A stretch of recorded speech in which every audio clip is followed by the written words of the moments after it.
Hi everybody, welcome to this week's Insider Yacht Review. This is the brief roundup, as always, of the three boats that we have for you today. The full-length reviews are available down below if you're watching this from the Insider Yachting website. I'll also put a link at the end of this section just up here so that it's easy for you to click on. If you're watching this on YouTube or on iTunes, then I'll also put the links just in the right up below. So let's get stuck in. The first boat that we have for you today is called Addicted. It's a 70-foot azimuth. All the yachts this week are around 60 to 70 feet. They're all flybridge style. It's a little bit difficult to see this in that photograph there. It's not the best cover shot for their brochure. Actually, it's interesting looking at the three brochures this week. You'll be able to see how different brokerage firms put together their brochures and the quality of the brochures and the quality of the photography. So that's something to bear in mind when you're choosing which brokerage house to represent your boat for sale.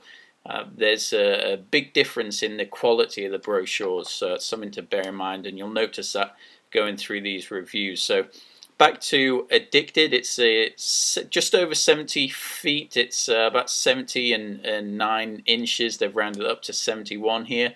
The beam's a very good beam for the size. It's 18.5 feet, and the draft is pretty standard at 5.5. They all use deep V style hulls, so they're not going to be as shallow as some other styles are. But a great hull, great seagoing hull is the Deep V. Sunseeker also use it as well.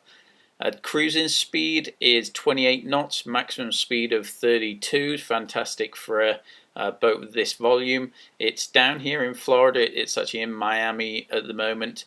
It was built in 2002 by Azimuth, like I said. They call it a sedan cruiser. You'll probably know it better as flybridge style if you're over in Europe. The accommodation in this is pretty good. It's 4 staterooms. Out of the 3 boats that we have for you today, it's interesting looking from one to the other. We have a 63-foot and 2 70-foots. Now, the 2 70-foot boats, one has 4 guest cabins, the other has 3. But then going down to the 63-footer, that also has 4. So it's interesting to see the different use of space. Here they have crew cabins as well, separate crew cabins, enough for 2 crew, if I remember correctly.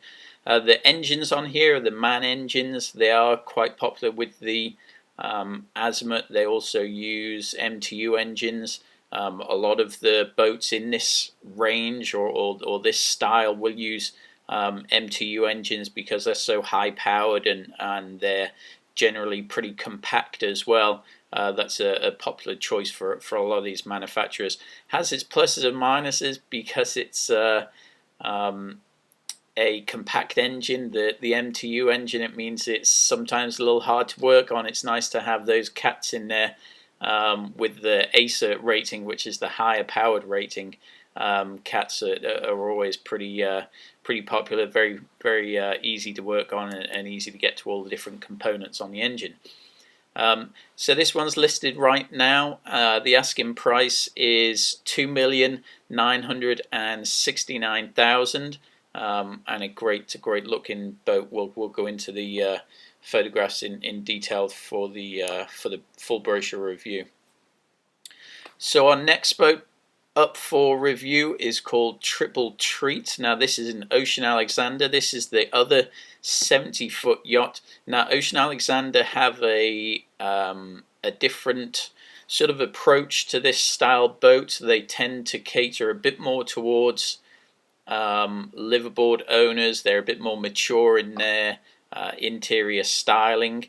By mature, I mean a bit more traditionals, a lot more sort of woods and neutral tones used, whereas the Azimuth that we just saw is a bit more of a sort of European modern style.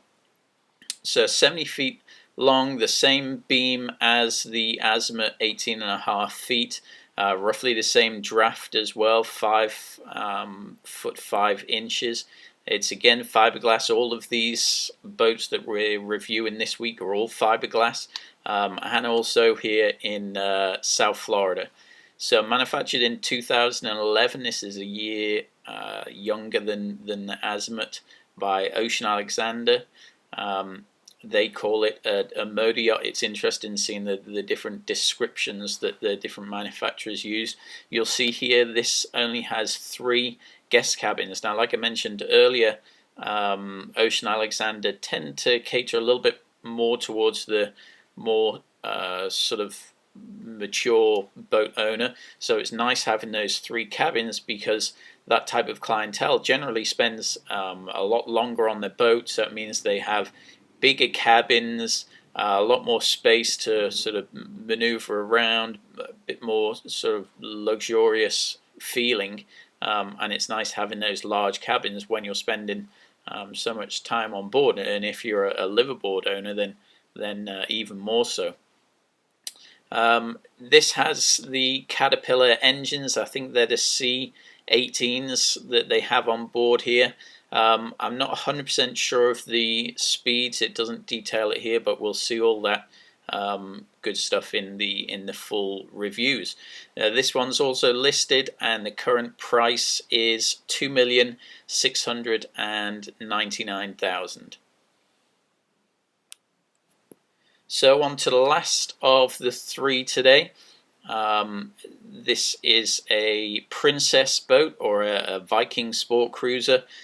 Princess are linked with Viking over here. The boats that are built in the UK, Princess is a UK manufacturer, so the boats that are built there and then shipped over here for the sort of final fit and finish and some of the electrical work to happen over at the Viking yard. So that's why they're called the Viking sport cruisers, and all of their after market and after purchase sort of service is all done by Viking. So great boat. They have a good sort of pedigree and history behind them. This is I'll just flick through to the.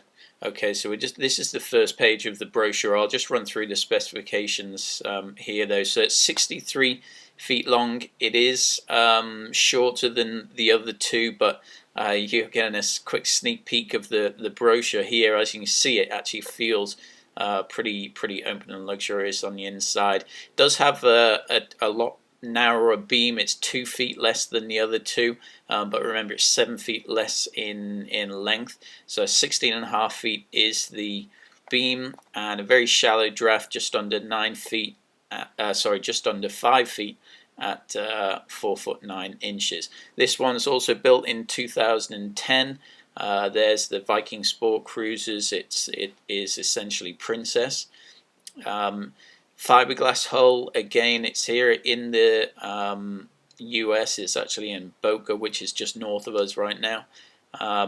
Slightly less on the fuel and water than the other 2, but then again it is that much shorter. It's listed right now for $1,799,000. So there you go. That's the 3 of them that we have today. All great boats, all very interesting to see how the different manufacturers approach their own sort of take on the flybridge yacht. Now, I do these reviews every week, and if you want me to shoot you a quick notification of when the latest reviews are up, then there's an opt-in just down below called Be the First to Know. Leave me your name and your best email address, and I'll just shoot you off a quick email when the latest ones are up and ready to go. Now, the other couple of things that I'll tell you about briefly, we do yacht packs for each and every one of these boats. In fact, I have one ready to go and created for every boat that's currently on the market. And what this yacht pack does is it gives you the full brochures, which we'll run through in the full reviews. It also gives you pricing analysis and some other photographs and insider information that we have. We put this all into a pack, an emailable pack that we call the Yacht Pack. So if you want any sort of inside information or pricing analysis or lots of photographs for any of the boats, then over on the buttons on the right hand side here there's a Yachtpak button. Click on that, leave us the name of the boat and your email address, and we'll get all of that good information off to you right away. So the links are down below for the full length reviews. I'll also put them here. You should see them now. Just click on any of those. As I said, if you're a YouTube or an iTunes watcher, then the links will be down below. So thanks for joining me, and I'll see you in the next reviews.